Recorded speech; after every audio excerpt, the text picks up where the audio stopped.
Hello everyone, मैं ऋषभ सिंह आप सभी का स्वागत करता हूं आपके अपने चैनल शॉर्ट हैंड ट्यूटोरियल में, जहां कि हम हर एक दिन एक नई वीडियो के साथ अपनी स्टडी को आगे की ओर लेकर चलते हैं। तो आइए आज इस नए टॉपिक के साथ अपनी स्टडी को एक कदम और आगे की ओर बढ़ाते हैं। So guys, let's start. ये बहुत ज़्यादा इंपॉर्टेंट है और मेरे लिए भी बहुत ज़्यादा इंपॉर्टेंट ही था जब मैं पढ़ रहा था, बिकॉज ये टॉपिक है हमारा हॉविंग प्रिंसिपल सेक्शन 2। आप लोगों ने हॉविंग प्रिंसिपल सेक्शन 1 पढ़ा होगा एंड आई थिंक उसमें आपको डाउट्स आ ही होंगे, बिकॉज ये ऐसा चैप्टर है यहाँ डाउट आते ही आते हैं। तो आप नो डाउट आप मुझसे क्वेश्चंस करिए, हम आपके क्वेश्चंस का आंसर देने के लिए यहाँ बैठे हैं, ठीक है। तो आप उसके लिए कोई भी टेंशन ना ले कि सर डाउट्स आ गए अब क्या करें, या फिर लॉकडाउन है सर हम कहीं जा नहीं पा रहे हैं, जो भी है नो नीड टू वरी। हम यहाँ पे आपके लिए बैठे हुए हैं, आप हमसे क्वेश्चंस करिए, आपको उन सारे क्वेश्चंस के आंसर मिलेंगे। तो आज का हमारा टॉपिक है हॉविंग प्रिंसिपल सेक्शन 2। हॉविंग प्रिंसिपल काफ़ी बड़ा टॉपिक था, जिसकी वजह से इसको 2 सेक्शन में बांट दिया गया, सेक्शन 1 एंड सेक्शन 2। हमने सेक्शन 1 देख लिया है, अब आते हैं हमारा सेक्शन 2 के ऊपर। तो आई थिंक हॉविंग प्रिंसिपल थोड़ा सा बड़ा चैप्टर है और थोड़ा कॉम्प्लिकेटेड है, तो इसको हम विद हेल्प ऑफ बुक ही पढ़ते हैं। एंड राइट नाउ मैं भी अपने सेंटर पे नहीं हूँ, थोड़ा हम होम टाउन पे आ रखे हैं अपने, तो मे बी वीडियोस की क्वालिटी में या फिर और कुछ चीज़ों में आपको थोड़ा सा डिफरेंस लगे, बिकॉज लास्ट वीडियो में जो हमने अपलोड की थी सबने कहा था सर वो था L&SS का, सर क्वालिटी अच्छी नहीं है एंड ऑल दैट। यार आप लोग के लिए हम वीडियो शूट कर रहे हैं बाहर होने के बाद भी, तो थोड़ा सा कोऑपरेट कर लें आप, बाकी we will try our best, okay. तो with the help of book तो नहीं है हमारे पास, बट हमारे पास PDF पड़ी हुई है, हम PDF की हेल्प से इसको देखते हैं। लिखा हुआ है halving principal section 2। First point है स्ट्रोक MNLR। ये 4 स्ट्रोक की बात कर रहे हैं हम, किसी बात कर रहे हैं,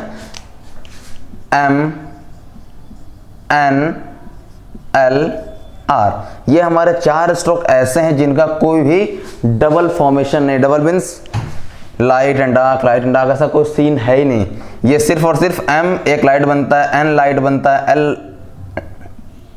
एंड R, चाहे वो डाउनवर्ड हो या फिर अपवर्ड हो, इसमें कोई भी लाइट एंड डार्क का सीन नहीं होता है। और हॉविंग प्रिंसिपल अप्लाई हमारी अभी तक हो रही थी, light for light, dark for dark and all that. तो लाइट सिर्फ अभी तक लाइट के लिए हो रही थी, मीन्स अगर ये लाइट स्ट्रोक है तो ये सिर्फ और सिर्फ T के लिए हॉव हो रहे थे अभी तक, बट नाउ हम इसको D के लिए भी हॉव कर सकते हैं, बट ऑन सम कंडीशंस। तो आइए देखते हैं वो कंडीशन क्या है। देखिए लिखा हुआ the 4 strokes MNLR which are hobbled to express the addition of T are also hobbled and thickened for the addition of D। साफ साफ लिखा हुआ है कि ये 4 स्ट्रोक MNLR जो अभी तक T के एडिशन के लिए हॉव हो रहे थे, वो D के एडिशन के लिए भी हॉव होंगे, बट उसको होने के लिए उसे क्या होना पड़ेगा, डार्क। क्या होना पड़ेगा, डार्क। साफ लिखा ना, हाफ्ड एंड थिकेंड, इसको हॉव होकर के थिकेंड बोले तो थोड़ा सा डार्क, मोटा। अगर ये हमारा M है, हमने ये बनाया M के साथ हॉफ करके T, तो अगर हम M के साथ D अटैच करेंगे, इट मीन्स कि जो हमारा M का स्ट्रोक कॉन्सोनेंट है वो क्या होगा, अब हॉफ होने के साथ साथ थिक एंड मीन्स डार्क भी होगा। तो ये होगा हमारा MD। Same as it is NT and ND, same ऐसे ही हमारा L एंड R भी होगा। नेक्स्ट इसकी एग्जांपल्स देखिए, आपकी एग्जांपल दे रखे मेट, मेड, एम्ड, टिमिड, जितने भी एग्जांपल्स आपको मैं एग्जांपल दे दूंगा, बाकी आप देख लीजिएगा। मेट एंड मेड, अब यहाँ पे M के साथ T है, यहाँ पे M के साथ D है, तो ये हम अभी तक जो हमने पिछला रूल पढ़ा हुआ था उसके अकॉर्डिंग हमने M बनाया, हॉफ करके वॉवल लगा दिया, ये हो गया हमारा मेट। बट अगर D, तो अभी हमने रूल क्या देखा कि अगर M D के लिए हॉफ होगा तो M हॉफ तो होगा, उसके साथ ये क्या होगा, थिक एंड भी होगा, मीन्स मोटा भी होगा अपने नॉर्मल फॉर्म से। तो ये हमारा हो गया मेट और ये हो गया हमारा मेड, ठीक है। Next the half length form LD standing alone, half length form LD। देखिए जस्ट ऊपर वाले टॉपिक में लिखा हुआ L अगर D के लिए हॉफ हो रहा है तो उसके जस्ट आगे लिखा हुआ डाउन। इसका मतलब अगर हमारा L डाउनवर्ड फॉर्म में आ रहा है तो ही वो डी के लिए हॉव होके आधा बनेगा थिकन फॉर्मेशन में।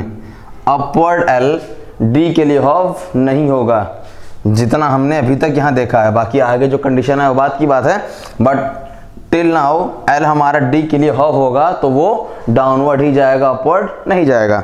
तो लिखा है the half length form L D standing alone. Alone का मतलब अकेला, सिंगल। अब इन्होंने कहा एल डी अलोन है, इसका मतलब एल आया होगा, जाहिर सी बात है, एक स्ट्रोक कॉन्सोनेंट, डी आया होगा, ये स्ट्रोक कॉन्सोनेंट जिसको हमने ऑलरेडी हॉव कर दिया है। इसके साथ वॉवल्स अटैच हुए होंगे, आइदर बिफोर, मिडिल और आफ्टर, यही होगा ना। तो ये कंडीशन हमारी क्या है, एल डी की, अलोन की। तो अलोन में इन्होंने क्या बोला है कि the half length form L D standing alone is only for words beginning with a vowel. तो ये हॉव कब होगा, उन वर्ड्स के साथ ही होगा जिसकी स्टार्टिंग किससे होगी, वॉवेल से होगी, जिसकी स्टार्टिंग वॉवेल से। मैंने भी क्या बोला, एल डी वॉवेल्स कहां आएंगे, आइदर इनिशियली और मिडली और फाइनली। रूल क्या बोला भी कि ये एल डी अलोन आ रहा है तो ये हॉव कब होगा, जब हमारे एल के इनिशियली, मतलब हमारे वर्ड की जो स्टार्टिंग होगी वो किसी न किसी वॉवेल से होगी। फॉर एग्जाम्पल आपके सामने एग्जाम्पल देखिए लिखा हुआ ओल्ड, ओ एल डी, यहाँ पे एल है, यहाँ पे डी है एज पर द रूल, और वॉवेल एल के पहले है तो हमारा एल डाउनवर्ड आया, हॉव हो गया है। क्यों, क्योंकि इसके पहले वॉवेल है। उसी की जगह पे आप देखिए सोल्ड है, स्टाइल्ड है, ये हॉव नहीं हो रखे हैं, साफ साफ लिखा हुआ है must be written with full strokes. Okay, next अगला पॉइंट है हमारा, when a vowel occurs between L D और between R D both consonants must be written. L और डी, आर और डी, इनके बीच में अगर कोई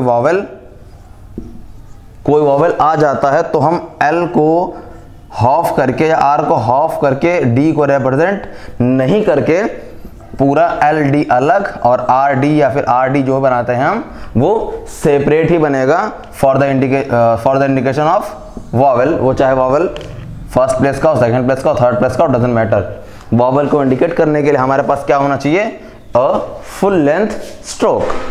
फॉर एग्जाम्पल देखिए पहला वर्ड लिखा हुआ है pallid, paled, married, married, sorrowed, soared, hurried and hoard. Next, the sign LR. Okay, the sign LR cannot be halved to represent the syllables LERD, RERD respectively. मतलब हमारा LERD और RERD। अब इस LERD और RERD का क्या मतलब है, ये जो बीच में कमिंग वॉवेल आ रहा है ना, ये इसको LD और RD से अलग बना रहा है। ध्यान दीजिएगा, LERD साफ साफ लिखा हुआ है, LERD, RERD। अभी तक हमने इसको हॉव होने का रूल क्या पढ़ा है, LD एंड RD। अब इन दोनों में डिफरेंस क्या है, कमिंग वॉवेल का। ठीक है, इस वॉवेल ने क्या कर दिया, इनको अलग बना दिया और इनको अलग बना दिया। तो रूल कहता है, पिटमैन कहते हैं कि जब हमने एल को और आर को इनके लिए हॉफ कर दिया, मीन्स डी के लिए हॉफ कर दिया, तो अब यही सेम चीज इनके साथ अप्लाई नहीं होगी।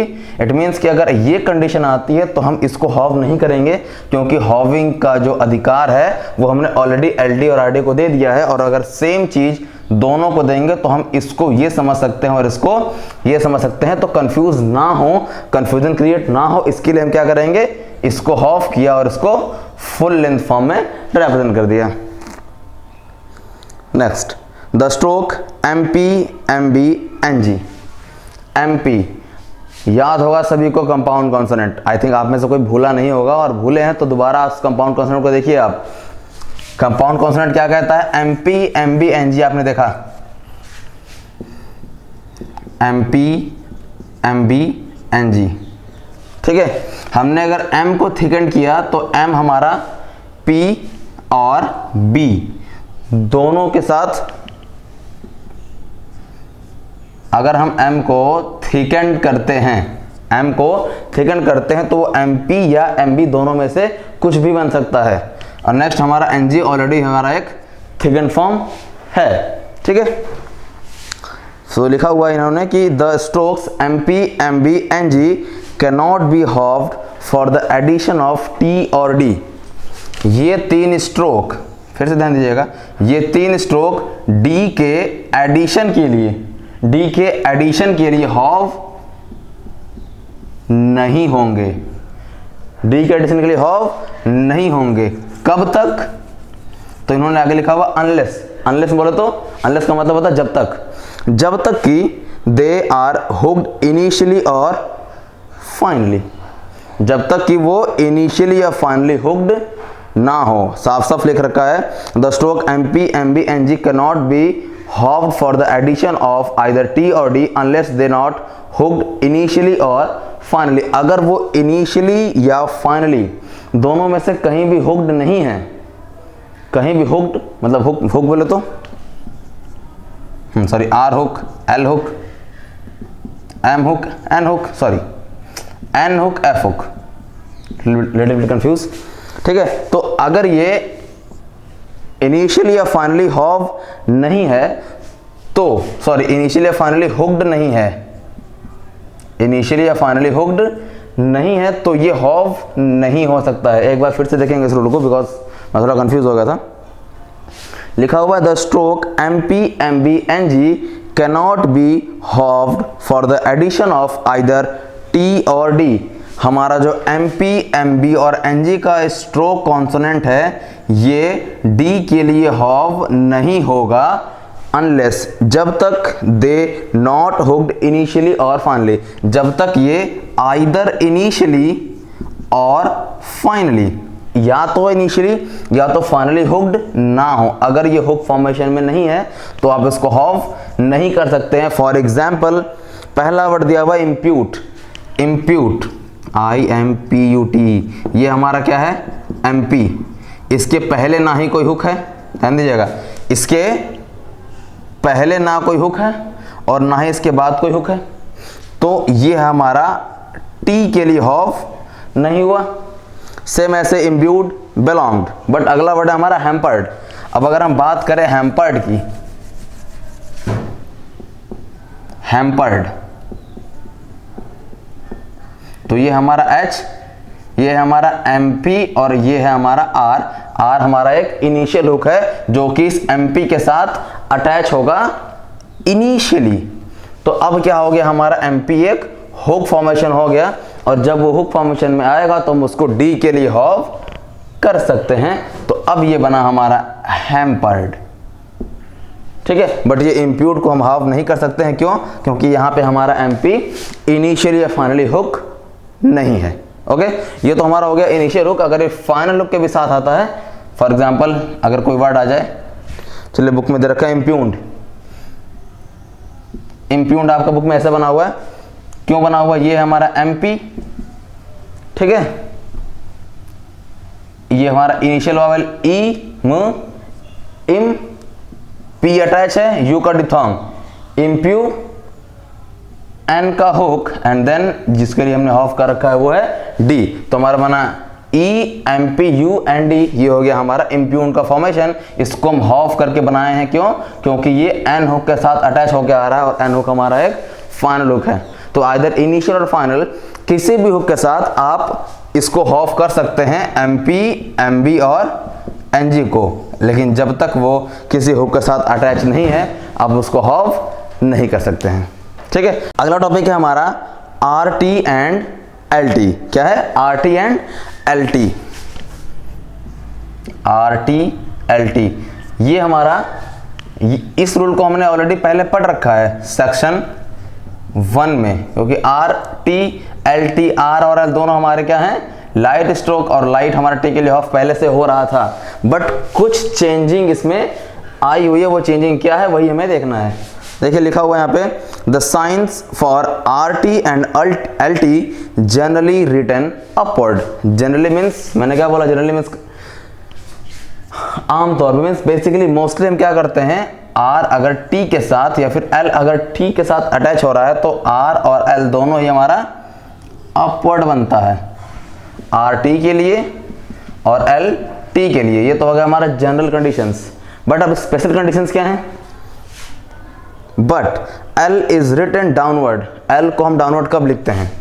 पहले एल देखते हैं। एल को हम डाउनवर्ड कब लिखते हैं? After N and N G, as per the rules, जो कि हमने पहले ही पढ़ा हुआ है कि एन या फिर एन जी के तुरंत बाद अगर हमारा एल आता है तो वो डाउनवर्ड ही आता है।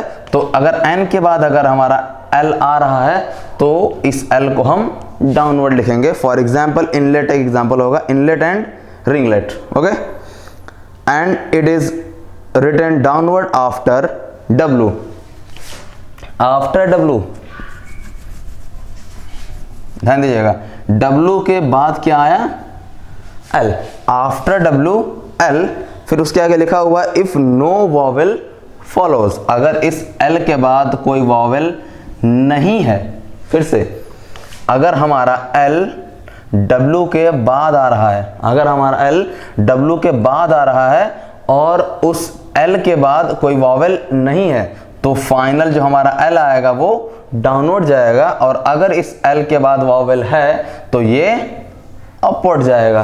For example dwelt and Twilight. अब देखिए बुक में, बुक का एग्जाम्पल है आपके, ये बना हमारा ड्वेल्ट, एल के बाद वॉवेल नहीं है, एल कहाँ आ रहा है? डब्ल्यू के बाद, और एल के बाद वॉवेल नहीं है तो बना हमारा downward. But Twilight, Twilight L हमारा आया डब्ल्यू के बाद और एल के बाद आ गया हमारा वॉवेल या फिर डिप्थोंग जो भी है, तो अब इस कंडीशन में हमारा एल कहाँ चला गया? अपवर्ड फॉर्मेशन में चला गया, ठीक है। Next R, the light sign R may be used for R D. अभी हमने क्या बताया आपको कि अगर हमारा आर अपवर्ड जा रहा है तो ये टी को रिप्रेजेंट कर रहा है, ठीक है। और अभी जैसे इसके पहले हमने क्या देखा था कि डाउनवर्ड आ रहा था तो वो डी को रिप्रेजेंट कर रहा था in a second form. But ये हमारा upward form of R, half R, ये आर डी को भी रिप्रेजेंट कर सकता है या करता है। कब करता है? तो लिखा हुआ है may be use for R D when not convenient to write this one. अगर आर डी के रिप्रेजेंटेशन के लिए, अगर आर डी को रिप्रेजेंट करने के लिए डाउनवर्ड फॉर्म कन्वीनियंट ना हो तो हम क्या करते हैं? अपवर्ड फॉर्म का यूज करते हैं। ये जो वर्ड बोला मैंने कन्वीनियंट, इसका मतलब होता है सुविधा, ठीक है, सुविधाजनक। अगर ये हमारे लिए सुविधा नहीं दे रही है या फिर हमारी ज्वाइनिंग ईजियर नहीं कर रही है, हमको रेंज ऑफ मोशन अच्छा नहीं दे रही है, तो हम इसकी जगह पे इसको भी यूज कर सकते हैं। फॉर एग्जाम्पल पहला वर्ड लिखा हुआ है लार्ड, LARD। अब अगर हम एल बनाए और इसके बाद आर बनाए, हाफ लेंथ इतना ही होगा, तो हम इसको होता है ना कि इसको पकड़ नहीं पाएंगे चीज़ों को कि हाँ ये हमारा आर बना हुआ है हाफ लेंथ फॉर्म, ठीक है। बट अगर हमने एल बना करके आर बनाया, ये क्या है? ये इसकी जो लेंथ है वो इक्वल नहीं, अनइक्वल लेंथ है। तो अनइक्वल लेंथ में क्या हो गया हमारा? ये हम पहचान लेंगे कि हाँ ये हमने एक अलग स्ट्रोक बना रखा है। एटलीस्ट ये एल हमारा बाय मिस्टेक बड़ा नहीं हुआ है, क्योंकि अगर ये बनेगा तो हमारे माइंड में आ जाएगा कि हमारा एल बाय मिस्टेक बड़ा हो गया है। या फिर जो हमारा अगला टॉपिक है वो डबलिंग प्रिंसिपल, तो मे भी हो सकता है आपको लगे कि हमने इसको डबल कर रखा हो, तो इसके लिए क्या करते हैं? कन्वीनियंट ये नहीं है तो हमने इसको अप्लाई कर दिया। इसी तरह के हमारे सारे एग्जाम्पल्स हैं। नेक्स्ट लिखा हुआ after the sun hook ST, after the sun hook ST। जाहिर सी बात है हमारा शन का जो हुक होता है, शन हुक, ठीक है, अगर इसके तुरंत बाद ST का साउंड आ जाए तो शन हुक के अंदर हमने S का सर्कल तो ऑलरेडी हुक के अंदर लगा देते हैं, बट अगर उस हुक के बाद ST आ जाए तो उस कंडीशन में क्या करते हैं? ST, टी के लिए हमने क्या करना है? ऑफ करना है। किसको? S को ऑफ कर दिया हमने, ये बना हमारा ST। बट इस ST का मोशन एज वी नो कि S हमारा ऊपर से नीचे मीन्स एक डाउन स्ट्रोक है, बट सन का हुक हमारा डाउन एंड अप दोनों जाता है according to the vowel and according to the rule, जो कि हमने ऑलरेडी पढ़ा हुआ है सन हुक के अंदर। तो इस कंडीशन में अब यहाँ अगर ये डाउनवर्ड गया तो चलिए आपने ST बना दिया, बट अगर ये अपवर्ड जा रहा है तो ऐसी कंडीशन में क्या करते हैं, जो हमारा ST का मोशन डाउनवर्ड की तरफ है, इसको हम शिफ्ट कर देते हैं ऊपर की तरफ भी। ठीक है, जैसे आपके सामने एग्जांपल दे रखा है प्रोटेक्शनिस्ट एंड प्रोग्रेशनिस्ट। तो प्रोटेक्शनिस्ट चलिए आपने बना दिया, बट प्रोग्रेशनिस्ट प्रोग्रेशन, अब ये इनिशियल अटैचमेंट के अपोजिट किया हमारा शन हुक। तो अब इसके बाद अगर ST है तो यहीं से आपने S को अपवर्ड फॉर्म में बना दिया, जो कि अभी तक हमारा डाउनवर्ड फॉर्म में था। ओके, नेक्स्ट आई थिंक सबसे डिफिकल्ट टॉपिक है ये इस चैप्टर का। ठीक है, तो इसको थोड़ा सा ध्यान से देखिएगा। लिखा हुआ है joining of strokes of unequal length, क्योंकि अभी तक जिन लोगों ने पढ़ लिया होगा इसके बारे में, हॉविंग प्रिंसिपल जिन्होंने पढ़ा होगा उन्हें पता होगा, बट जो अभी बोलते हैं शॉर्ट हैंड को फर्स्ट टाइम पढ़ रहे होंगे ना, उन्हें ये लगता होगा कि सर अभी तक तो चीज़ें एक साथ ज्वाइन होकर बन रही थी, अब वो डिसज्वाइन होकर बन रही है, इसको हम पढ़ें कैसे, समझें कैसे, क्यों डिसज्वाइन हो रही है। तो इसके बारे में देखना है हमें यहाँ पे, joining of strokes of unequal length. तो लिखा हुआ है the halving principle may be applied to words afford named. अब एफर्ड में और नेम्ड में उन्होंने क्या किया है, हॉविंग प्रिंसिपल के रूल को अप्लाई कर दिया है। ठीक है, but where the difference of thickness shows the inequality of length. Difference of thickness क्या कर दिया इन्होंने, इनइक्वालिटी हमें यहाँ पे दिख गई कि हाँ ये अलग बन रहा है, ये अलग बन रहा है। बट जहां पे हमारे सामने वो रास्ता आ जाए कि हम वर्ड्स को हॉव करने के बाद उसको समझ ही ना पाएं, उसको हम कैच ही ना कर पाएं, तो उस कंडीशन में क्या होती है, आइए उस कंडीशन को पहले देखते हैं। लिखा है but in other cases the strokes of unequal length must not be joined unless there is an angle at the point of junction. Junction का मतलब होता है जोड़।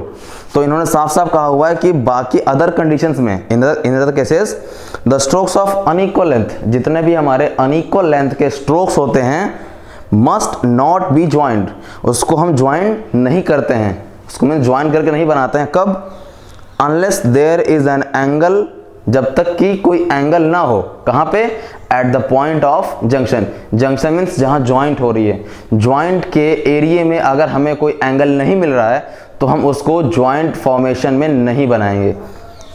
देखिए आपके सामने एग्जांपल दे रखे हैं कुक्ड। ठीक है, पहले हम कुक बनाते हैं। ठीक है, कुक हमने ये बनाया के, ये बनाया के, बना गया हमारा कुक।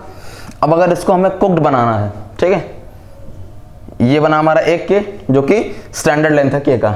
अब अगले के को अगर हम डी के लिए हाफ कर दिए, ठीक, आप मुझे ये बताओ कभी भी इसको आप कुक्ड पढ़ोगे? क्योंकि हमें तो नहीं पता ना कि यहाँ पे कोई जंक्शन है, कोई जोड़ है, क्योंकि ये क्या है, एक स्ट्रेट लाइन जा रही है। कैसे पता लगा कि ज्वाइंट यहाँ पे हो रही है कि नहीं हो रही है? हमें ये लगेगा ना कि बाय मिस्टेक हमने कुक को थोड़ा छोटा बना दिया, बाय मिस्टेक हमने सिंगल के उसको बड़ा बना दिया, ऊक ना हो या फिर ऐसा कोई और वर्ड ना हो। क्लेरिफाई कर सकते हो उसको कभी आप कुक्ड। तो ऐसी कंडीशन में क्या करते हैं हम, फुल लेंथ फॉर्म बनाते हैं एज इट इज लुक्ड। अब अगर हमने एल बनाया, के बनाया, इसको हाफ कर दिया, यहां पे आपको ज्वाइनिंग कहीं से समझ में नहीं आएगी। आपके पास टाइम है, आप मैं भी आपका आंसर हमारा तो बन रहा है, क्लियर है, आपके पास अभी टाइम है, आप आराम से बनाएंगे। आपने ये हाथ रखा एल के, आपको दिख जाएगा। बट जब आप मैटर को लिखोगे ना, जब चीजें स्पीड में चलती है ना, क्लेरिफाई नहीं कर पाओगे कि हाँ आपने ये एल को डबल किया हुआ है, क्योंकि आगे चल के इस फॉर्मेशन को हम पढ़ते हैं लेटर। जिन्होंने बुक खत्म कर ली होगी उन्हें पता होगा कि लेटर कैसे है, बाकी आप भी जान जाएंगे जिन्होंने नहीं खत्म किया है नेक्स्ट चैप्टर में। तो ये हमारा लेटर होता है और आप इसको कभी भी लुक्ड नहीं पढ़ सकते हैं। तो कंफ्यूज क्यों हो, एल के डी, काम खत्म। ठीक है, नेक्स्ट ऐसे ही propped, minute and fact, therefore be written with full length form. अब इस कंडीशन में क्या करते हैं हम, इसको फुल लेंथ फॉर्म में लिख देते हैं। क्यों लिख देते हैं? क्योंकि ये हमारे लिए छोटी आउटलाइन है। हमने एल के बनाया ही ना, डी बना दो, के और के बना रहे हैं ना, डी बना दो, मिनट में एम एन बना रहे हैं ना, डी बना दो, टी बना दो। ठीक है, बट अगर हमारे सामने ऐसी कंडीशन आ जाए कि बहुत बड़े स्ट्रोक्स आ जाएं, बड़े वर्ड्स आ जाएं, तो हम बड़े वर्ड्स को अगर और बड़ा बनाएंगे तो हम क्या करेंगे, अपना टाइम वेस्ट करेंगे। बट हमें अपना टाइम सेव करना है। ठीक है, तो उसके लिए हम क्या करते हैं, यहाँ पे आकर के हम चीज़ों को डिस्जॉइन करते हैं। तो आइए देखते हैं डिसजॉइन करने की कंडीशन क्या है। लिखा हुआ है हैव साइज टी और D is always disjoined. Have size T और डी इज ऑलवेज, मतलब टी डी ऑलवेज मीन्स हमेशा क्या होते हैं, हमेशा ये डिसजॉइंड होते हैं। When immediately following the stroke T और D, जब ये किसके बाद आए, immediately follows, मतलब ये फॉलो करना बाद में आना, ये किसके बाद आए, किसी नेगेटिव टी या डी के बाद। मीन्स अगर किसी वर्ड की एंडिंग टेड, अब अगर ये मैच किया टेड, ये मैच किया टेट, ये मैच किया डेट, ये मैच किया डेड, अगर किसी वर्ड की एंडिंग इन सारे वर्ड्स या फिर इन सारे साउंड से हो रही है, तो अब इसको रिप्रेजेंट करने के लिए आप क्या करेंगे, इसको रिप्रेजेंट करने के लिए हम क्या करते हैं, पर्टिकुलर इस एरिया को हम डिसजॉइन कर देते हैं अपने बाकी rest of other stroke consonant से। कैसे देखते हैं। अब देखिए आपके सामने एग्जांपल दिया हुआ, पहला एग्जांपल है एटीट्यूड। ठीक है, एटीट्यूड, ये ए हमारा क्या है, वॉवेल। ध्यान से देखिएगा, ये ए हमारा क्या है, एक वॉवेल। यहाँ भले ही डबल टी लिखा हुआ बट साउंड क्या आ रहा है, ए टी, साउंड आया एक सिंगल टी का, देन हमारा आया वॉवेल, फिर से टी एंड डी। ठीक है, ये यू जो हमारा है वो डिप्थोंग है। स्ट्रोक कॉन्सोनेंट के नाम पे आपके पास क्या है, एक टी एक डी, एक टी और एक डी, मतलब दो टी और एक डी, वो भी कंटिन्यूअसली। अब अगर आपने पहला टी बनाया फुल लेंथ फॉर्म, दूसरे टी को अपकमिंग डी के लिए ऑफ कर दिया, क्लेरिफाई कर पाओगे इसको आपकी कभी कि एक टी और एक टी डी है? क्योंकि हमें तो एक साबुत एक सिंगल लाइन दिख रही है जो कि या तो दो टी को डिफाइन कर रही है या तो फिर एक single T double length form को डिफाइन कर रही है। आप इससे कभी भी ना तीन स्ट्रोक नहीं पढ़ पाओगे।